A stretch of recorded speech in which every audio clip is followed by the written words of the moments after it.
Good afternoon. I know some of you in the audience have schedules that you have to meet, and we'll try to keep to the time of the program. My name is Tom Thielen. I'm here at Iowa State University, and it's my great honor to be able to introduce the speaker this afternoon. As you're probably aware, our speaker is here as part of a summer institute that we're doing, and she met with some of you this morning, all morning long. It's very good to see people from all around campus who are not part of the institute to be able to be here this afternoon. This program is really sponsored by our University Lectures Committee, funded by our government of the student body, and it's really to do exactly what we're going to do today, bring people from all over the world to our campus to meet and interact with our faculty, our students, and staff. So let me get on with the introduction of our speaker today. Dr. Jacqueline Fleming, author of Blacks in College, is an adjunct professor in the Department of Psychology at Barnard College. As an expert on how personality sparks individual motivation, Dr. Fleming teaches undergraduate courses in the area of motivation and racism on the Barnard campus. In addition to being a consulting psychologist in New York City, Dr. Fleming is currently comparing how black and white students perform on college and graduate schools entrance exams. She also plans to publish a second book entitled When Success Makes You Sick. Dr. Fleming received her BA in psychology from Barnard College in 1969, concentrating on personality development. She earned her PhD in psychology from Harvard University. As an anthropology minor during her graduate school days, Jacqueline Fleming went to Kenya to study the role of women in the national development of their countries. She continues to study the role of the black woman in America. The 7-year research study that resulted in the publications of Blacks in Colleges was funded by a $700,000 grant from the Carnegie Corporation. During the time of the study, Dr. Fleming was a fellow of the Radcliffe Institute. We feel here at Iowa State we're very, very fortunate to have someone of Dr. Fleming's stature and sensitivity to talk about the issue of black students and minority students in higher education. So it's my great pleasure today to introduce you to Dr. Jacqueline Fleming.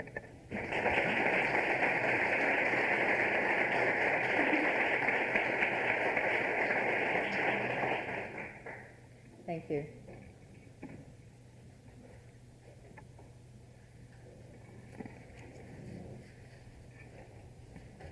Black students need to know what college has in store for them, because if they do not, it is too likely that they will be pushed around by forces they do not understand and are ill prepared to control.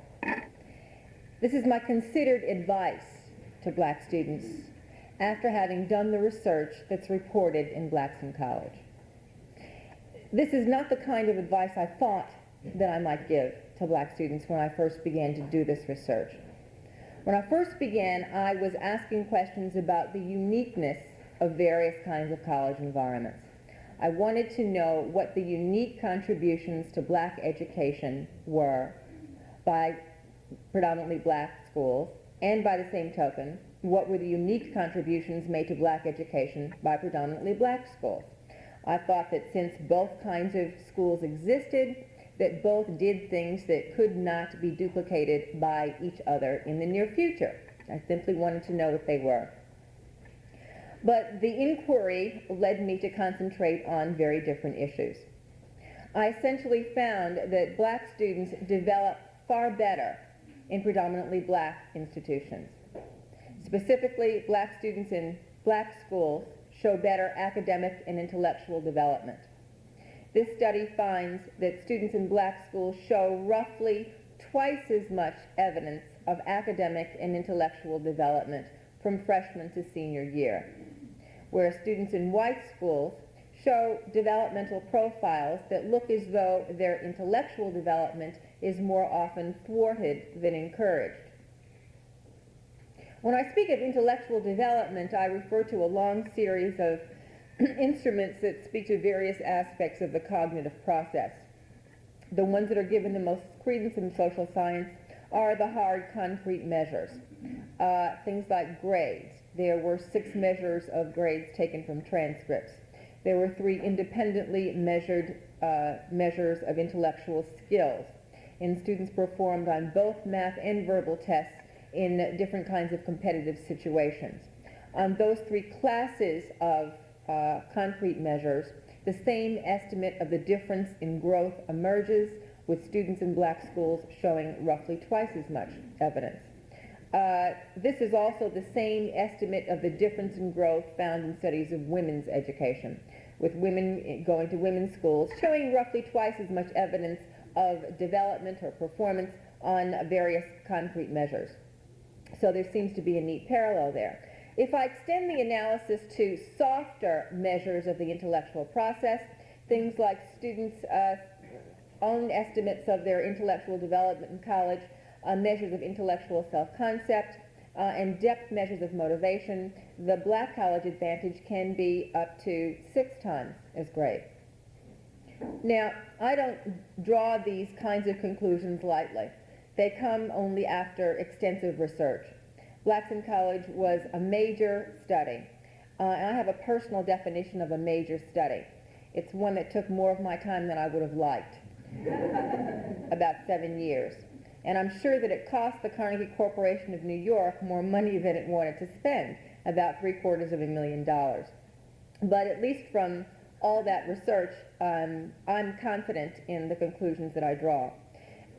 This research includes evidence taken from 4 to 8 hours of psychologically oriented testing on each of 3,000 students, 2,500 of whom were black and about 500 of whom were white. These students were freshmen and seniors in 15 different schools, 8 of them predominantly white and 7 of them predominantly black. These 15 schools were in 4 states, Georgia, Texas, Mississippi, and Ohio. Out of all that research, and a psychologist can get an awful lot of information out of 4 to 8 hours of testing. The thing that was most striking about the research was that the impact of each individual school is about as unique as a thumbprint. And Blacks in College reports patterns of development from freshman to senior year. But since having written that book, I've been trying to find more succinct ways of describing the data, and it's been a very difficult task. But one of the things that I have found in trying to do that is to discover that students show roughly twice as much evidence of academic and intellectual development in predominantly black schools. Now, often when I report these results, people say, well, that seems very depressing. Other people say that these findings seem to argue for a return to segregation. If black students are doing better in black schools, then maybe they just ought to go to black schools. Well, if I thought that my findings argued for a return to segregation, I too would be depressed. But I don't look at it that way. What I think is that integrated education is a noble experiment at best. And like any other experiment, it takes a number of trials before you begin to get it to work right. And if we don't like the way the findings are turning out, we have full power to change them in the future. But by getting feedback on our efforts, by doing research that tells us where we are, it puts us in a much better position to decide how to change things for the better in the future. So to that end, I'd like to probe this data a little more to find out why it is that black students show inhibited development in predominantly white schools. To do this, I'm going to present an analysis of developmental pressures facing black students in college. Developmental pressures is a concept that has fascinated psychologists from Freud to Erikson and beyond. Gail Sheehy is probably the psychologist who has made the idea of predictable life crises popular in her book Passages. A critical period in development is one that can be resolved well or not, depending upon a lot of other factors. Erikson is probably the psychologist who has talked the most about college being a critical period in development. According to him, college is a very difficult stage of development because during it, students have to pass from adolescence to adulthood. And in order to make that transition well, they have to do two different things. They first have to settle on an occupational identity that will guide them through the critical periods ahead. But with that occupational identity, they have to merge the mature capacity for intimacy. Psychologically speaking, they must fuse two different kinds of energy, aggressive energy and sexual energy. Or in Freud's words, combine capacities for both loving and working. If this is done well, and this is a big if, students can come to a joyful recognition of who they really are, a surprising, joyful recognition of their true purpose in life. This is the best that we can hope for. Now, no one has been more precise that I know of than Erikson on the pressures facing students in college. And certainly no one has been more precise about the developmental pressures facing black students in college. So I define a developmental pressure as any variable or measure in this study that produced a significant freshman-senior difference in 50% or more of the sample of 15 colleges. That is 7 of 15 or 47% of the sample of 15 colleges. In this study, significance is defined more stringently than it is in most studies, and so my variables had to pass up to 3 tests of significance rather than the usual 1. So that means that any variable or measure that manages to survive to significance in this study in 7 of 15 colleges should be tapping a very meaningful area of change. And the thing about change is that it means that energy becomes freed up during the college years. And it's up to the student to be able to channel this freed up energy to constructive purposes. So students have to learn to harness energy that will become available to ends of their own. So students are basically in a state of flux. And these are hurdles that students have to jump. Having a lot of freed up energy is only a good thing if you know what to do with it once it gets freed up. If you don't, it can be one of the worst experiences, psychologically speaking.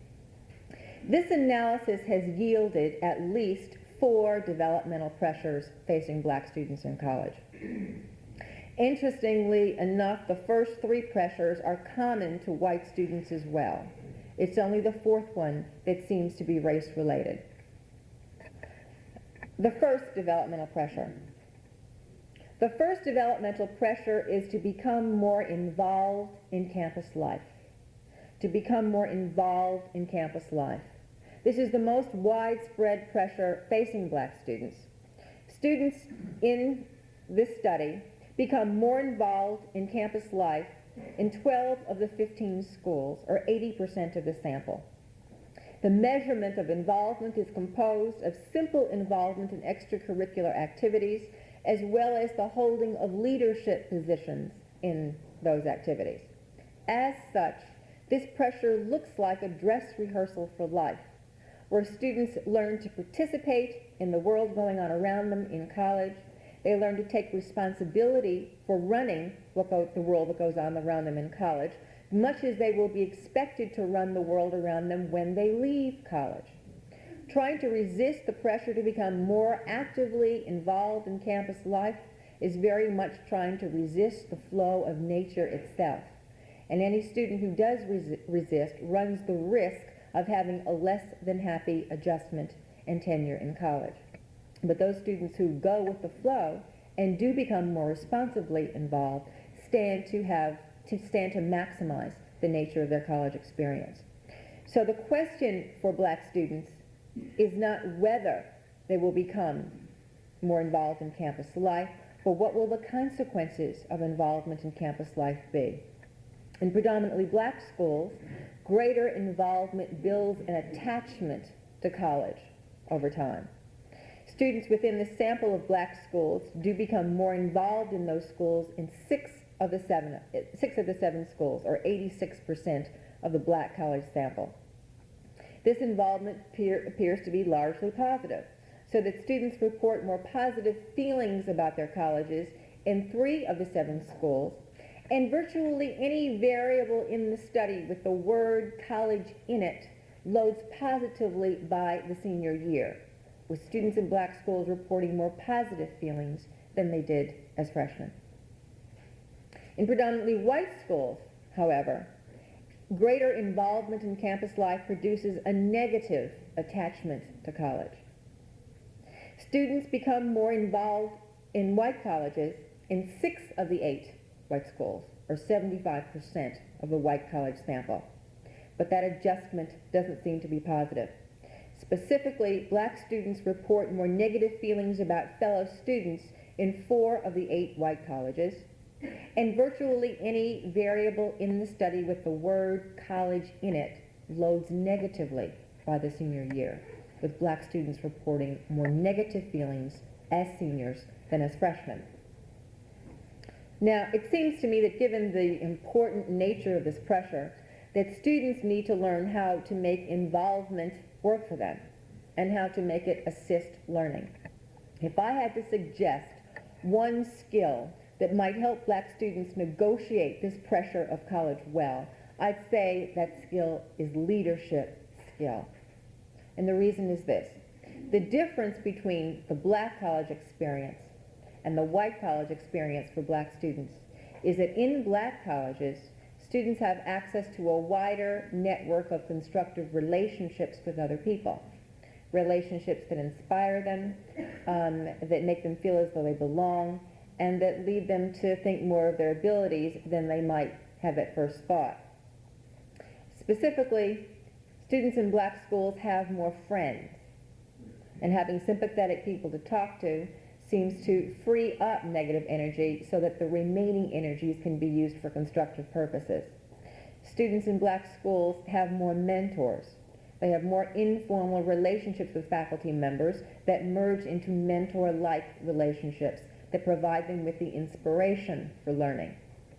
And students in black schools feel a warmer invitation to participate in a wide range of extracurricular activities where they get opportunities to lead as well as to follow, to be kings and queens, and essentially rehearse muscles that are anticipatory to the roles that they will be expected to play in life.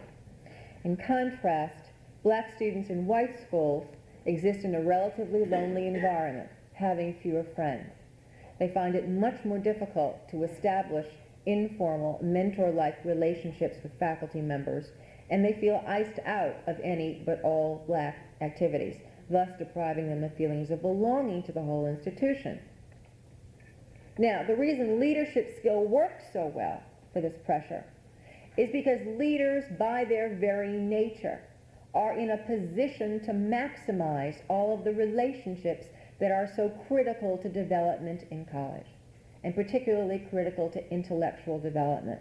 So leaders, because of their outgoing nature, meet more people and so stand to make more friends. Leaders, when they do well at their jobs, attract the attention of adults on campus who might serve in a mentor-like relationship to them. And leaders are in the position of participation, and so they learn how to get things done at the same time that they have to do their academic work. And this challenge seems to affect a cross-pollination between what goes on inside the classroom and outside the classroom. There seems to be no substitute for the possession of leadership skill, and any school that's interested in assisting black students in negotiating this pressure needs to find ways of providing leadership training and leadership opportunities for black students. The only caution that I have about providing leadership opportunities to black students is that those that are provided should not necessarily compete with existing leadership positions available for other students, because I've observed that that might create more tensions than already exist. There seems to be enormous competition for whatever produces enormous growth and development. And leadership opportunities are one of those things. In my travels, I've noticed that many of the students who are recipients of racial violence are student leaders. And when I was doing this research, on one of the college campuses, black student leaders had been murdered, allegedly.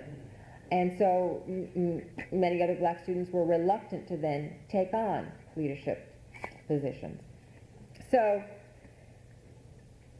in order to get around the intense competition that seems to exist for leadership, it seems to me that we should widen our view of the role of leadership. I see leadership as a problem-solving role, and conceived as a problem-solving role, since we have more problems than we know what to do with, that there should be more than enough opportunities for students to take on those problems and solve them. So by widening our view of it, we might not think that all that black students can do is to compete for the leadership positions that already exist. The second developmental pressure. The second developmental pressure is the pressure towards competence. The pressure towards competence. The most famous single paper in motivation theory is that by Robert White, who posits that competence is the major driving force among all human beings. He says that human beings are endowed with an enormous reservoir of motivational energy that has a life and purpose of its own. It pushes individuals to strive to interact more competently with the environment. It pushes them to seek to manipulate things, to change things, and in so doing change their relationship to the environment. If this is done well, there is a surplus pleasure associated with the mastery effort that Robert White says is akin to sex. Individuals that he studies go further and say that the pleasure accompanying mastery is not like sex, but better than sex. Well, if Robert White is right, if it's true that competence is the major driving force among all human beings, then it's no surprise to me that competence turns up as an issue for black students and emerges as a major developmental pressure. But it suggests itself in a most indirect way. Students in these schools lose interest in getting good grades in 10 of the 15 schools, 67% of the sample. And they lose interest in getting good grades in general, grades in the major subject, and grades leading directly to the career choice. Well, now this seems a little odd. If competence is supposed to be such a major driving force, how is it that black students are losing interest in the very way that they have of judging their competence, and have had since they began school? What could be happening? Well, it may be that if Erickson is right, that because students are passing from adolescence to adulthood, that they are giving up the adolescent way of judging their competence and looking for a more adult way of judging themselves, more consistent with the career choice. If that's true, then the question for black students is, will they find an indication of competence to replace the lost interest in grades, or will there be a developmental void?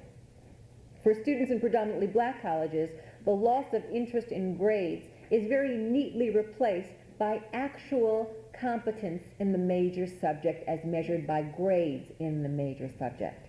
Okay? There's a difference between being interested in getting good grades and actually getting them. In black schools, students lose interest in grades in 4 of the 7 black schools, 57% of the sample. But there appear to be enough transitional supports available to keep students' interest in competence alive, such that students show improvement in the major subject in 4 of the 7 black schools, 57% of them. They also show increased satisfaction with their courses and love of learning in 3 of the 7 black schools. In predominantly white colleges, however, the lost interest in grades does not find a powerful replacement. Students in white schools lose interest in getting good grades in 6 of the 8 white schools, 75% of that sample. But there appear to be blocks to improving performance, such that there's no evidence that black students perform better in the major subject by the senior year in any widespread way. There's no evidence that black students show enhanced love of learning by the senior year. In short, black students in white schools seem to find themselves caught inside a developmental void with respect to the competence issue. The solution to negotiating this pressure is easy to say. Black students need to focus on getting good in one area of competence. One area of competence. There is no substitute for improving competence in a major subject. It seems that the pressures acting on black students lead them to take their attention away from the classroom. And this is a tendency that must be resisted at all costs. Black females seem to be a little bit better able to keep their attention inside the classroom. The reason seems to be that males, when faced with a frustrating situation, tend to act out, and so they look for opportunities for cultural and political protest that go on outside the classroom, and so the classroom work suffers more. Females, because they're females, seem to be able to sit more passively with frustration, and so they can rechannel much of their frustration back into the classroom so that their grade average profiles are better than they are for black males. A school that's interested in assisting black students with this pressure needs to find many more ways of helping students keep their attention on the classroom by providing more incentives, by providing more rewards, and by providing more support for the academic mastery effort. There's no substitute for this. The third developmental pressure. There is a pressure toward forming attachments to faculty and staff members that is purposive. There is a pressure toward forming attachments to faculty and staff members that is purposive. Two variables define this developmental pressure. Black students show greater admiration of faculty and staff members in 7 of the 15 colleges, 47%. And they seek career assistance more over time from faculty and staff members in 10 of the 15 schools, 67%. Psychologists know this as the pressure towards transference. And it basically means that as students are growing up, they get in the habit of looking to adult figures for guidance. Now, when they go away to school, much of this primary investment of energy gets freed up. But because this energy is in the habit of looking to adults for guidance, it continues to look for adults for guidance. And this seems to be a very good move on the part of students, whether it's done consciously or unconsciously, because it seems that having mentors is the single most important factor in the development of great talent. And individuals who possess extraordinary talent that developed early and did not burn out can point to a succession of mentors throughout life. So, the question for black students then is, will the desire to attach to faculty and staff members be satisfied or not? In predominantly black colleges, the desire to attach to faculty and staff members seems to be more often satisfied than not. Black students in black schools show greater admiration for their faculty members in 5 of the 7 black schools, 71% of that sample. They show increasing informal contact with faculty members in 4 of the 7 black schools, or 57%. So it seems that if they are seeking help from relationships with adults on campuses, that they more often find it than not on black college campuses. On white college campuses, the desire to attach to adults on campus seems to be largely frustrated. Students on white campuses seek help more from faculty and staff members in 5 of the 8 white schools, 63%. But it doesn't seem that they find the help they are looking for. There are 4 variables in this study that describe black student-faculty interactions. Each of them produces a significant effect, a significant freshman-senior difference in 3 of the 8 white colleges. All of these variables describe a negative appraisal of black student-faculty interactions by the senior year compared with the freshman year. The solution to this pressure of college life is very simple to state. Black students need to find a mentor. To find a mentor. The nature of this pressure is such that any black student who does not have a mentor on campus is at risk. And usually when I say to groups of students that you have to find a mentor no matter what, they say to me, well, that's very difficult to do. It's very difficult to establish relationships with faculty members of any description. We're intimidated by them, and we just don't know how to go about it. And my response is, which might seem ungenerous at first, is that it doesn't matter how difficult it is. It doesn't matter that mentors don't fall in your laps at first. It doesn't matter that you don't yet know how to establish relationships. All that matters is that you find a way to establish mentor-like relationships before you leave school. Period.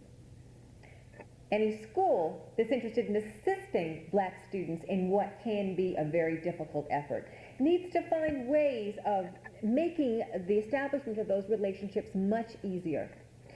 Schools, I think, could provide a role in reducing the intimidation that goes on between students and faculty, and at the very least could promote the idea that it's beneficial to both faculty and to students if they get together and have relationships. Now, this is a little difficult to do since faculty members know that every minute that they spend with students is a minute taken away from research or whatever else really keeps them their jobs. So there's a structural problem here that makes it difficult for faculty to respond to black student needs. Nonetheless, no matter how difficult it might be, colleges have to find a way of assisting black students in affecting good mentor-like relationships. The 4th developmental pressure. The 4th developmental pressure is the pressure to experience threatening situations. The pressure to experience threatening situations. Here is where the black student experience departs significantly from the white student experience. This seems to be the pressure of blackness. Personal threat is greater in 7 of the 15 colleges, or 47% of the sample over time. Personal threat is measured from a factor of the Holmes and Rahe Life Changes questionnaire. The items include physical assault, violation of the law, legal difficulties, and perhaps as a result, a change in political beliefs. The question facing black students is not how to avoid threatening situations. Because this data is not saying that black students have a 50-50 chance of encountering threatening situations. That's not it. The data is saying that black students have a 50-50 chance of encountering threatening situations, increasingly so over the 4 years of college. As such, I think they are too likely to be avoided. Any intelligent student, knowing that he or she has a 50-50 chance of experiencing threatening situations more so over time, I think would be foolish not to prepare to meet such situations ahead of time. Most students seem to be unprepared for these kinds of situations. And when students are unprepared, they respond to threat, to attack, with anger, frustration, then depression, and worse. The idea is to figure out ahead of time, before these situations occur, what you might do and how you might survive them. So, what will the response be to this pressure of blackness? In predominantly black colleges, the response seems to be enhanced feelings of competence. Students in black schools experience threatening situations more so over time in 3 of the 7 black schools, or 43% of them. So black colleges are not really the place to go to avoid this pressure of blackness. It doesn't occur in 50% of the schools, but 43% is enough to constitute an issue. So when I look around for other variables in the study that might tell me how black students in these schools cope with such situations, I don't see much that seems to be related. The one variable that does seem to be related is the fact that students leaving black schools are less likely to describe themselves as incompetent in the senior year. Students describe themselves as less incompetent in 6 of the 7 black schools. This is an effect that never occurs for black students in white schools. So it may be that in an atmosphere that's generally supportive and generally encourages the positive resolution of other major developmental pressures, that in this kind of atmosphere, students may be able to meet and walk away from this pressure of blackness with enhanced feelings of being able to cope with a sometimes threatening world. In predominantly white colleges, the response to threat may be enhanced black ideology and assertiveness. Students in white schools experience threatening situations, increasingly so over time, in 4 of the 8 white schools, or 50% of them. Now, because the measurement of this threat includes a change in political beliefs, it leads me to link it to the fact that black students show increased interest in their own black heritage in 4 of the 8 white schools. They also report being less passive in the senior year than in the freshman year in 4 of the 8 white schools. I have no quarrel with this pro-black, assertive, political stance to threat. In and of itself, I have no quarrel with it. What concerns me is that it does not yield academic gain, and as such appears to be defensive. In other words, black students seem to be spending more of their time and energy coping with the feeling of threat and the overt and covert situations of threat than they do in gaining the competencies that they go to college to gain. Now, students, for their part, need to be much better prepared emotionally and strategically if they're going to be able to cope well with this kind of threat. At the very least, they need to know ahead of time what they will do when faced with a threatening situation. Because once attacked, emotions are out of control. Once abused, students do not think clearly, and from that point on, the thinking process appears to be blocked. So that's not the time to figure out what to do.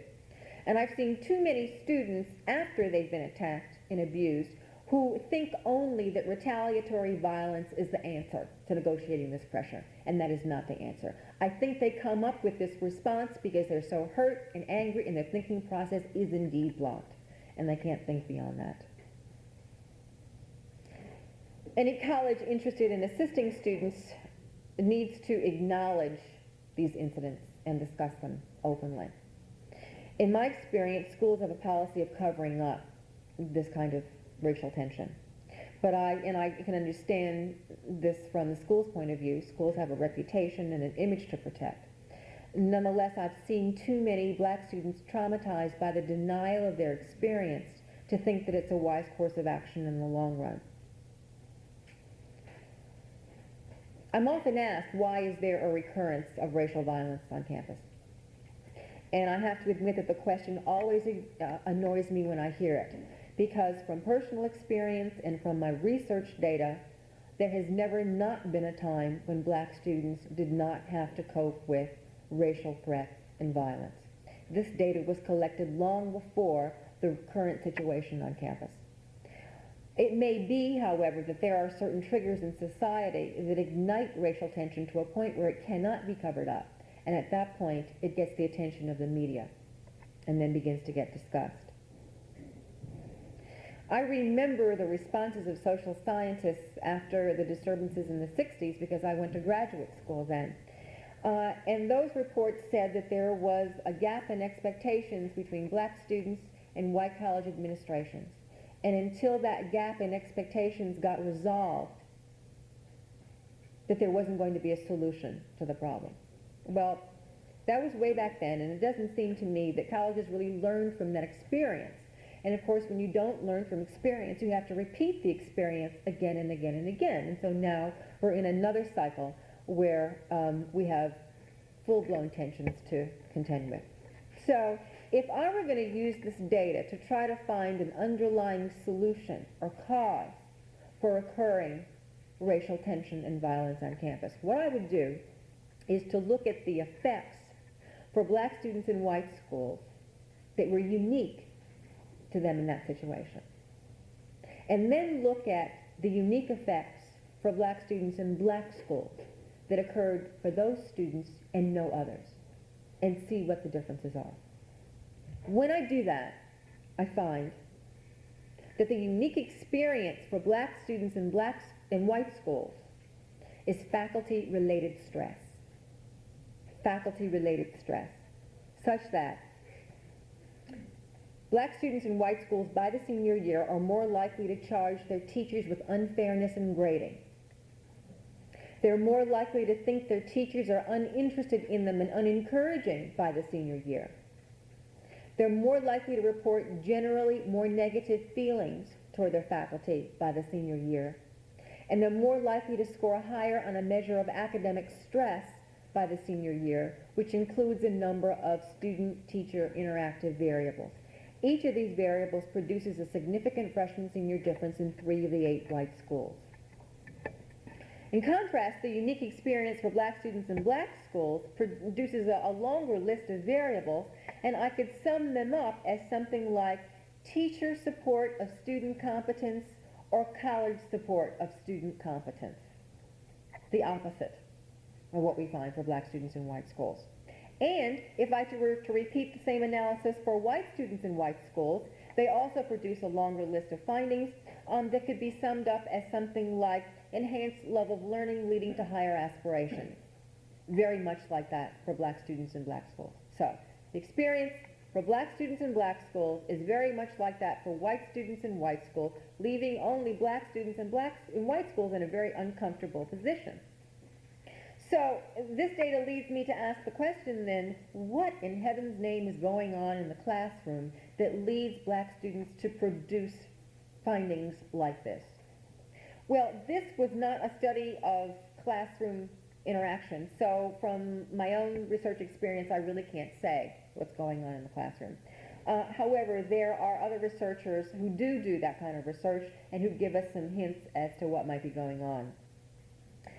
There's a report by Rubovitz and Mayer, reported in an edited book by E. Mavis Hetherington, that finds that while gifted white students get the most attention from their teachers, that gifted black students get the least attention from their teachers, gifted being defined by IQs of over 135. Carla Trujillo found that majority faculty in interaction with both black and Hispanic students spend less time in responding to their questions, ask them less complex questions, and do not assist them in bettering their responses while in class. That is, they don't give as many hints and clues to minority students that would help them improve their in-class responses.